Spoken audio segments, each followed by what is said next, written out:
My name is Megan Keith.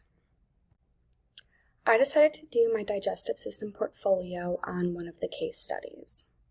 I chose the second clinical case, which was chronic liver disease. For a summary, Peggy Fender is a patient that came into the emergency department, and she is a chronic alcoholic, and she was presenting with ascites, jaundice, PT, and hyperglycemia.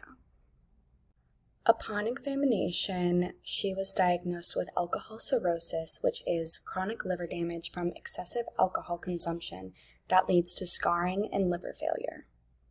The first symptom I'm going to touch on is ascites, which I'm definitely not pronouncing correctly, but basically this is a condition in which fluid collects in the spaces within your abdomen.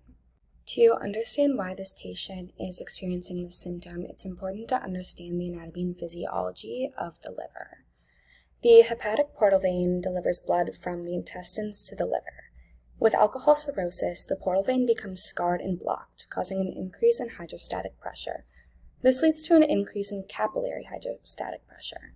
Alcoholic cirrhosis caused the liver to underproduce albumin. This lowers osmotic pressure and enhances filtration out of the capillaries.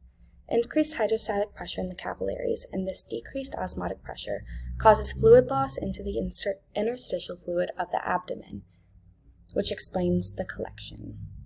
The next symptom I'm going to touch on is jaundice, which is yellowing of the skin or the whites of the eyes due to leakage of bilirubin into the blood.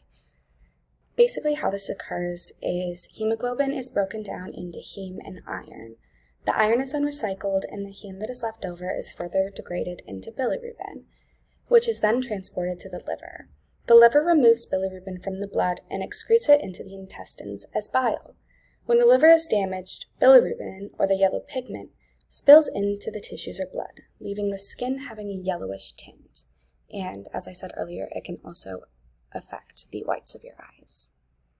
The next symptom that I'm going to discuss is hyperglycemia, which is high blood sugar or excess of glucose in the bloodstream. This occurred in this patient because the liver ingests glucose and transforms it into a capacity particle called glycogen via gluconeogenesis in hepatocytes, which are in the liver. When the blood glucose levels rise high, the liver releases insulin for the conversion of glucose to glycogen. And when levels are low, the glycogen is converted into glucose. Due to the damage to the liver from the alcohol cirrhosis, the liver was unable to correctly uptake glucose and or convert it to glycogen, leaving higher levels of glucose within the blood. The last symptom I'm going to touch on is prolonged prothrombin times, which is excessive amount of time for blood to clot.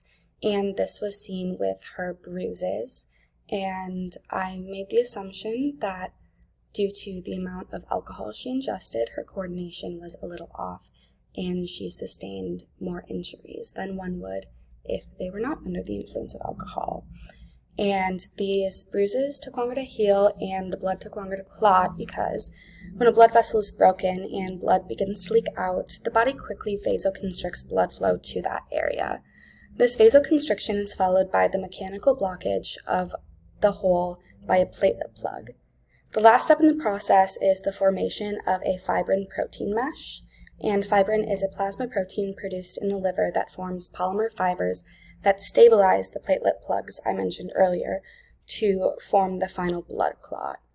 Because the liver produces clotting proteins such as fibrin, when the liver is damaged due to her alcohol cirrhosis, clotting proteins are underproduced and it takes longer than usual for the blood to clot.